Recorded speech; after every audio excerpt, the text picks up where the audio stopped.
La tórtola del Ajusco. Autor Julio Sesto. Capítulo 1. Las fuentes brotantes.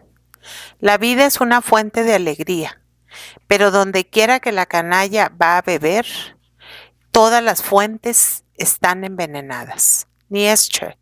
Zaratustra, página 16. El que la hubiera visto del otro lado del cadoso remanso, no habría creído que se trataba de una mujer degollada, sino de una mujer dormida que tenía al cuello unos cuantos hilos de corales. Su cuerpo álfico yacía en abscóndito sitio de las fuentes brotantes, bajo un copudo sauce llorón cubierto de nieve. Con aquel sauce se encadenaban otros a la margen de la presa, todos blancos por la nevada. Las ramas del sauce que cubría el extraño conglomerado de sedas y de carnes, cayendo como grímpolas, dijérase que descendían a amortajar la trágica aparición. Las ramas de aquel sauce, al fundirse en ellas la nieve, con los primeros rayos solares de aquella mañana yemal, lloraban lágrimas frías que rodaban por la seráfica faz y por el túrgido seno de la diosa yacente. Tirada a un lado, veíase una daga con sangre en la hoja y en la empeñadura. Sobre el cuerpo y en derredor de él habían caído impelidas por el lábrego en dirección transversal algunas hojas de eucalipto que aparecían plateadas por la nieve y que asemejaban, sobre el vestido negro de la víctima, curvas hojas de recién afilado acero que hubieran servido para sajar aquel mórbido cuello, en torno del cual se veían los collares de la sangre aglutinada. Había césped y musgo en el lugar en que ella descansaba boca arriba. Estaba algo despeinada. Los cadejos posteriores de su cabeza estaban unidos al musgo, que había absorbido el líquido rojo que emanara abundante del tajo feral. En los rizos castaños de la frente se había depositado una mezcla de escarcha y rocío, prestándola un nimbo de martirio y santidad. Tenía los ojos abiertos, con esa imprecisa y doliente expresión que tienen los ojos abiertos de las cabezas cortadas. Tenía el pecho desabrochado, viéndose arrancados de la tela dos corchetes hembras, cual si no hubiesen querido ceder a que se descubriese el dermatófido y límpido seno del alma para consumar una profanación. En el lado izquierdo del pecho, sobre el corazón, más abajo del nacimiento de la frígida protuberancia, había un sello de lujuria brutal, una dentellada indeleble, violácea. Tenía roto de un tirón violento el canesú de finísimo encaje que guarnecía la alba camisa. Tenía de fuera los capullos de rosas de los pechos, en los que se había prendido delicadamente la nieve. Y los sauces llorones lloraban. Un rayo de sol que se filtró por el ramaje besó el rostro de la impasible, fundiendo el hielo que había sobrevidriado sus ojos. Entonces la divina muerta lloraba. El rayo de sol fue descendiendo por el plástico despojo, acarició el cuello, dando más relieve a la gola bermeja que simulaba una opulenta superposición de collares de coral. Detúvose un instante en el seno, arrancando prismas a la nieve que se había posado en los capullos de rosa. Resbaló por el vientre, le besó las manos.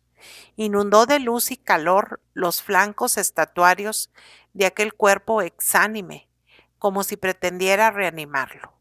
El sol es bueno. Pasó sus lenguas de fuego por las medias de riquísima seda, hasta desvanecer la humedad y hacerlas lucir. Y, engreído, Pensárase en las aristocráticas hebillas de los zapatos. El rayo de sol se puso a jugar con las piedras iridias de las hebillas, arrancándoles destellos que subían a la arboleda, que se refractaban en los nibios campos y que reverberaban en el espacio húmedo. Largo tiempo se detuvo aquel rayo de sol en las facetas de los falsos diamantes que adornaban los abultados empeines de aquellos graciosos pies que, quietos, estaban a la vera del transparente remanso, hacia el que venía del esotérico manantial un regato de agua que se había pasado la fúnebre y desolada noche murmurando un rezo. El rayo de sol jugaba con las hebillas atrayentes. El rayo de sol besaba los empeines tentadores que los zapatos finamente escotados hacían resaltar. El sol ponía cálidos ósculos en aquellos pies porque eran pequeños, porque eran bonitos y porque eran de una dama. El sol es masculino. Fue el brillo deslumbrante de las hebillas el que dio en los ojos a un rapaz sahareño que atravesaba por las fuentes brotantes a llevar el almuerzo a su padre, que trabajaba en una fábrica cercana. El muchacho, siguiendo la dirección del reflejo prismático, dio con los zapatos enseguida. Se detuvo un poco, reconociendo un cuerpo de mujer. Creyó que sería alguna niña acomodada de Tlalpan, de las que allí iban a respirar oxígeno y poesía cotidianamente. El chico posó la pequeña canasta de la comida y requirió su flecha de gomas para disparar una chinita a un pájaro que aleteaba arriba. Mas, como no hallara piedrecitas inmediatas, bajó a buscarlas a la ribera del remanso. Desde allí vio el muchacho, bien cerca, a la señora tumbada en el pasto. Estaría meditando, pensó, y no hizo gran caso de ella. Puso el chiquillo una piedrecita en la flecha y disparó a un ave que fuera a posarse en el sauce que cubría a la señora. Del árbol cayeron unas hojas sobre la mujer. El chico esperó un regaño de la señora, pero ésta no se movió. ¿Estaría muerta? El pilluelo tuvo miedo, pero ensayó tirar otra chinita, porque oyó piar lastimero en la fronda, precisamente en el mismo sauce. Al apuntar, se percató el chiquillo de que la nieve del sauce se derretía a chorros y caía sobre la señora empapándola sin que ella se diera cuenta ni se sacudiera. Entonces se fijó más el cazador de pájaros, acercándose receloso, y vio los collares de corales de la albícola dama.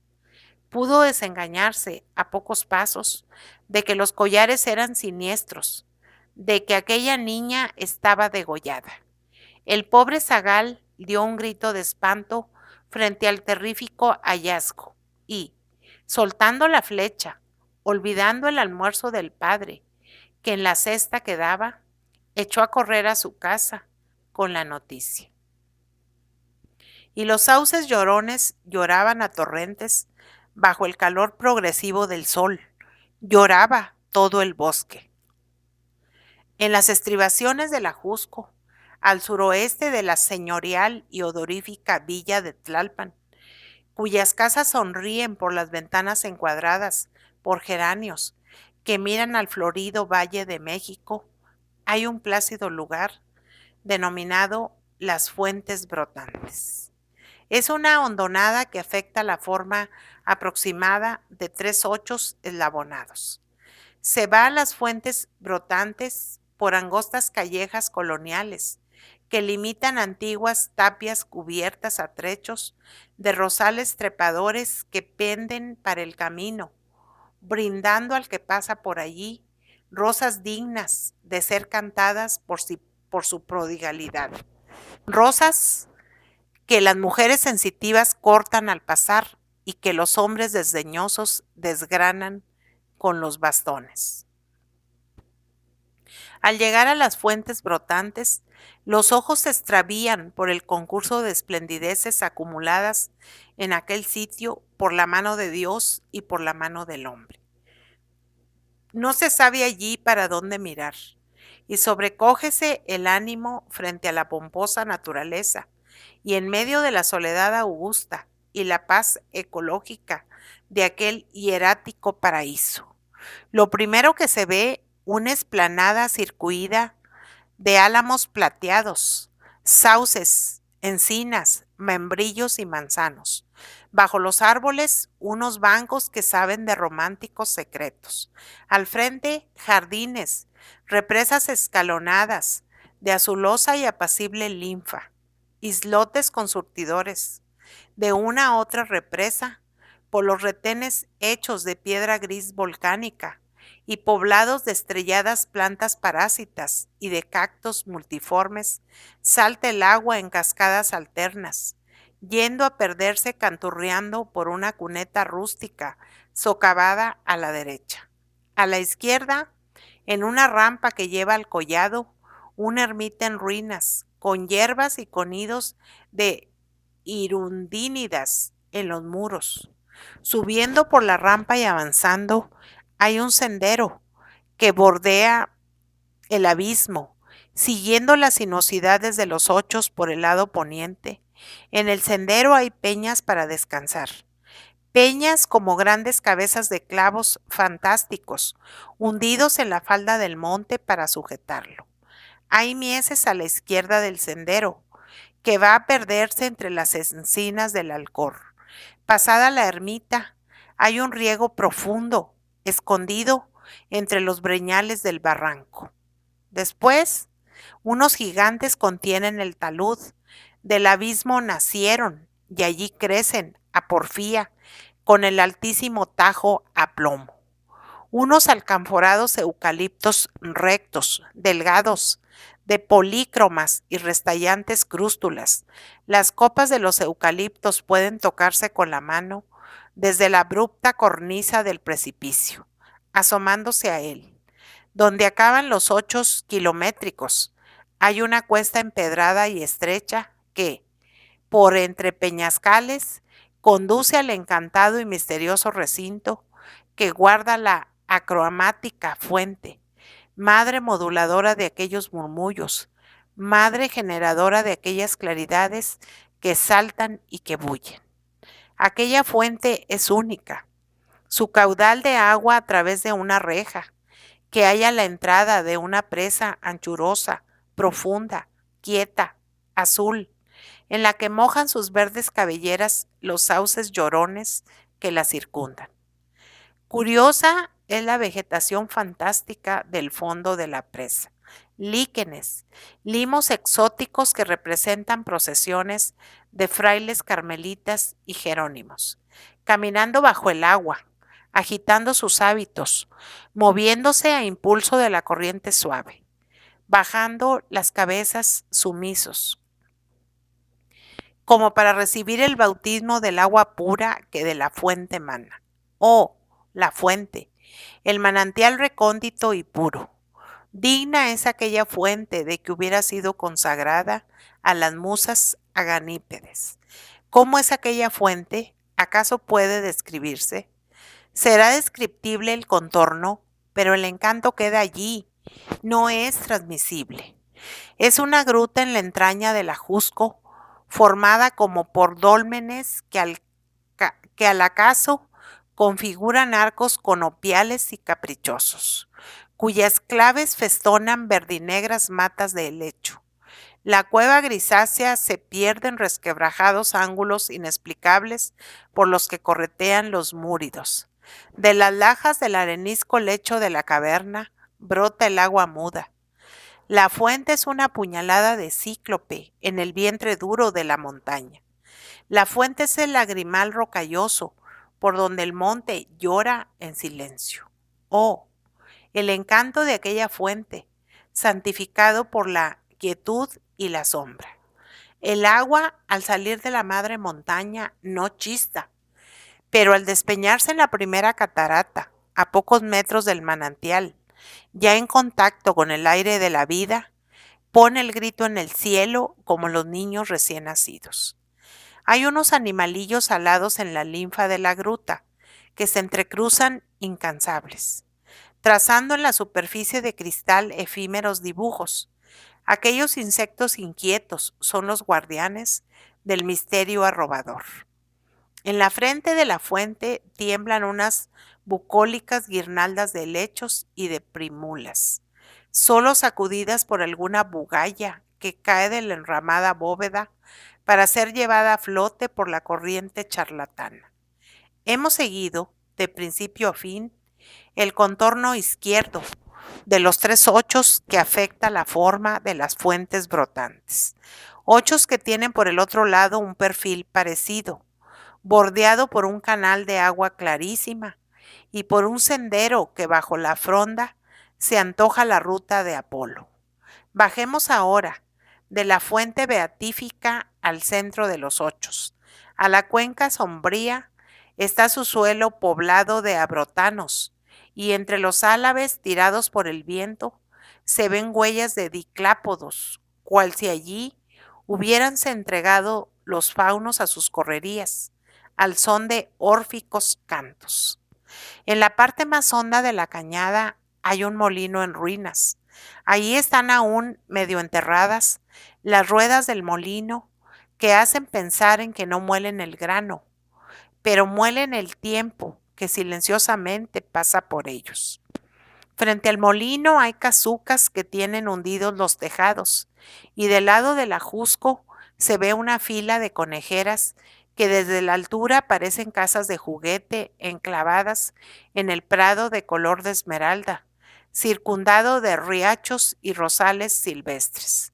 Era allí donde antaño, cuando aquel paraíso no estaba vedado, se congregaban livianas Evas y disciplentes Adanes en torno del ágape suculento, comiendo, bebiendo y cantando al compás de las guitarras y las orquestas criollas en los típicos días de campo.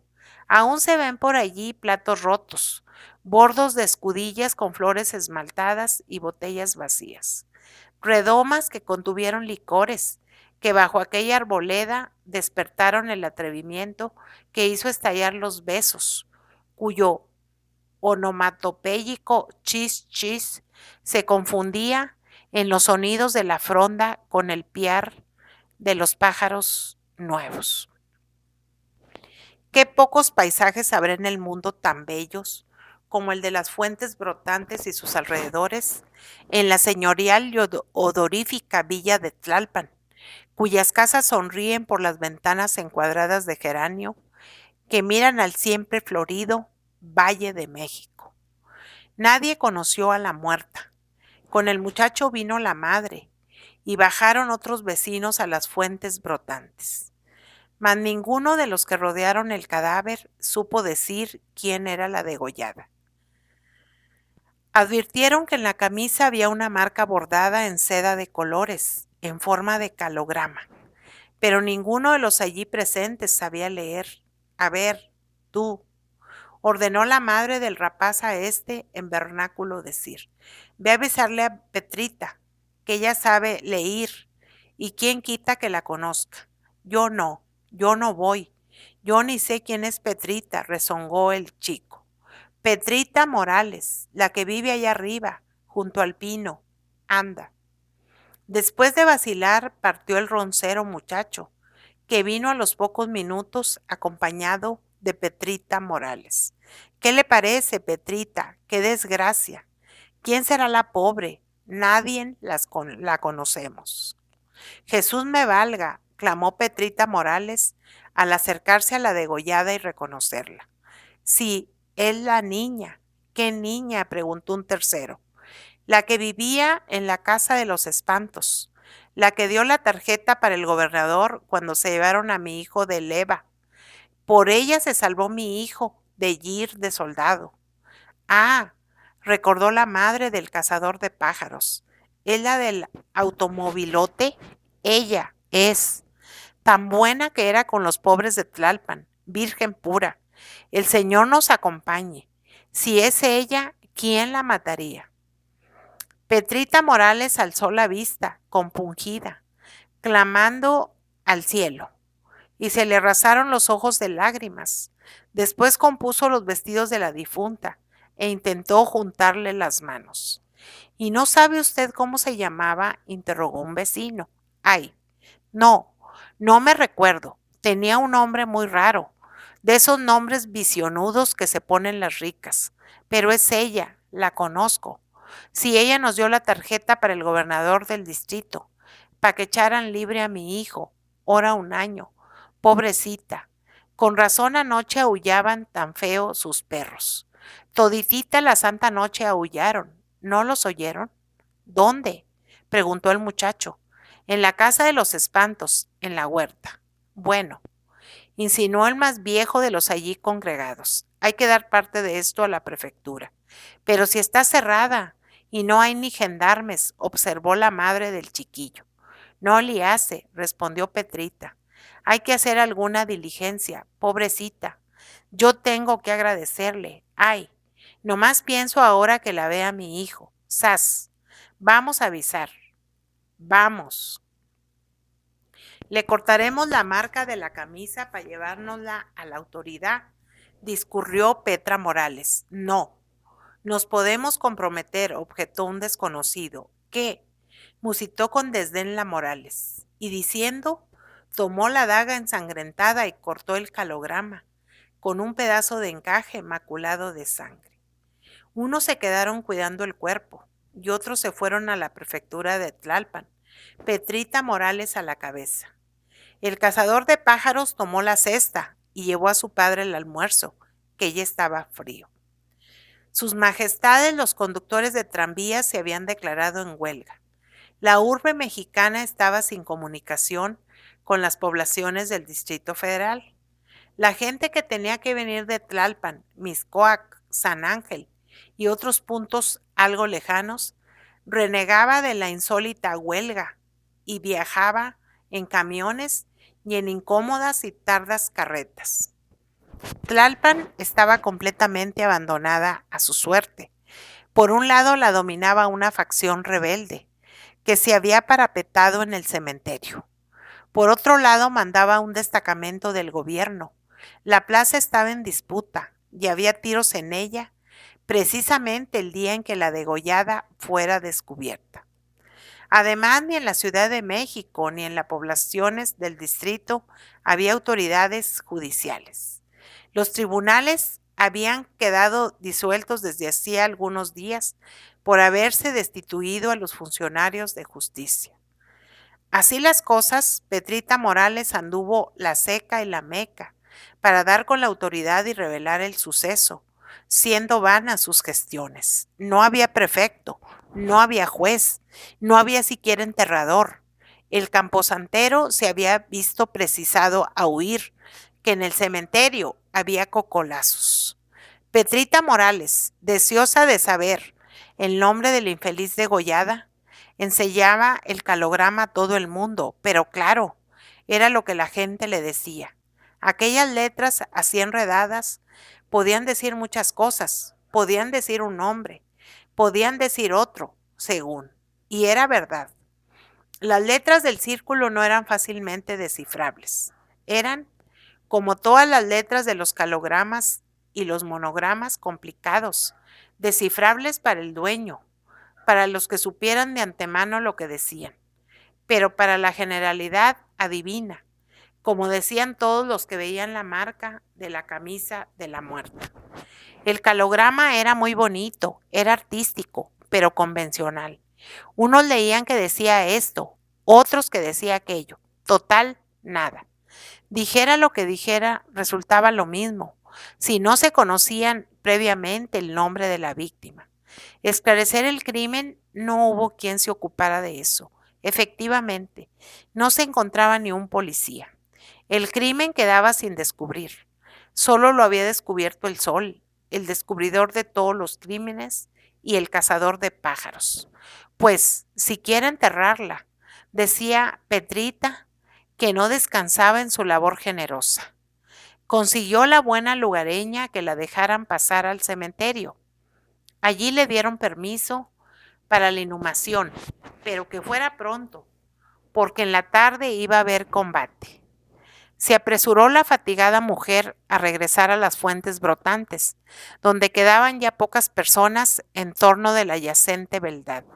Petrita, su hijo, que tampoco supo leer el calograma ni se acordó del nombre de su bienhechora, y 4 gentes más, trasladaron los restos a la casa de los espantos. Empujaron el pesado portón, que estaba cerrado sin llave. Detrás del portón estaban los 2 perrazos de Terranova, macho y hembra. Allí había pasado algo. La perra estaba herida, cojeaba lastimosamente. Olfatearon enseguida los animales el cadáver de su dueña. Lo siguieron hasta el corredor. Allí contemplaron los perros, tristes a la decapitada. Lamieron la sangre del cuello un poco, a lo que nadie se opuso, porque, si bien era una profanación, era también una altísima y conmovedora muestra de amor. Petrita Morales, seguida de testigos, para que no se dijera que se robaba alguna cosa, recorrió las habitaciones en busca de algo con que envolver a la muerta. Tomó de una cama una colchoneta morada, una bábona, una almohada y unas sábanas, con lo que se improvisó un mullido ataúd. Mientras se hacía esta operación en el corredor, la gente veía allí cerca el automovilote rugidor y soberbio, que estaba callado, callado, callado. En las sábanas y en la funda de la almohada vio Petrita Morales, vieron todos el mismo calograma de la camisa. La muerta estaba identificada, era la niña de la casa de los espantos. ¿Cómo se llamaba? No había tiempo de investigarlo. Lo primero era dar sepultura al cuerpo, pronto, porque en la tarde iba a haber cocolazos por el rumbo del panteón. Ya vendrían después de México a averiguar lo ocurrido. Petrita había obrado rodeada de testigos, que eran hombres buenos que podrían dar fe. A ella no se la culparía de nada. Ella hacía lo que hacía por gratitud. ¿Cómo iba a dejar a aquella buena señora allí tirada, en las fuentes brotantes, comiéndosela las moscas? Pero ¿dónde estaban el chofer del automovilote y su mujer? ¿Por qué no estaban en la casa? ¿Los habrían matado también? Se perdió el tiempo en buscarlos por todas las piezas y por los rincones y jardines de la quinta. No estaban. ¿Habrían sido ellos los que habían matado a la niña? ¿A qué familia se le podría preguntar algo? También esto era punto menos que imposible. Todas las principales familias de Tlalpan se habían trasladado a México, huyendo del peligro, cansadas de tiros y sobresaltos. De todo esto se habló en el corredor de la Casa de los Espantos. También se habló de buscar en la casa cartas o retratos que tuvieran el nombre de la víctima en claro. Iban a hacerlo cuando sonó la 1 de la tarde. Vamos, que el tiempo se va y más tarde no vamos a poder enterrarla, dijo uno. Y sin detenerse en más averiguaciones, Petrita, su hijo y las otras 4 personas cargaron el cuerpo y salieron con él de la magnífica residencia, yendo los 2 perros detrás. Hacía brisa. Al pasar el cortejo por junto a la barda de la quinta, de un rosal que asomaba a la calle, cayó una rosa té que se deshojó sobre la muerta. Y ahí van rumbo al camposanto, los 6 enterradores, contristados, los perros detrás, más contristados todavía. La perra herida, cojeando penosamente, solía detenerse de trecho en trecho en el camino. El perro se detenía a su lado, la veía, la alentaba con la mirada que siguiera. La perra herida seguía. Eran el único cortejo de aquellos funerales, los 2 Terranovas, los 2 perros negros, negros, enlutados, tremolando los crespones de sus lanas. En una cárcava por casualidad abierta y seca, fue depositado precipitadamente el cuerpo de la degollada. Los perros asomados a la fosa miraban para el fondo, miraban para abajo a medida que el hijo de Petrita Morales iba echando paletadas de tierra. Cuando la sepultura quedó tapada, los perros se sentaron uno a cada lado de ella, en guardia, y no se querían ir. Tenían los ojos húmedos. En los ojos de aquellos perros había algo espantoso, resplandor de ira, amenaza de venganza, sello de dolor, humedad de ternura. Por coincidencia, a la cabeza de la tumba había también un pequeño sauce llorón, al que los perros daban la espalda. Petrita Morales y sus acompañantes no pudieron menos de gemir al ver aquello, y a todos les infundían miedo los perros, que asumían una trágica gravedad. Petrita insistió en llamar a los perros con halagos. En eso estaba cuando un soldado gritó: ¿A qué hora se van? A ver si les toca un balazo. Ya nos vamos, ya nos vamos, dijeron todos casi a un mismo tiempo. Se oyeron unos disparos cerca. Empezaba el anunciado combate. Salieron Petrita y sus acompañantes. En la puerta del panteón volvieron a llamar a los Terranovas. Estos bajaron el hocico y husmearon la tierra. Después levantaron las hermosas cabezas, luego las volvieron a bajar con melancolía. Los perros se quedaron.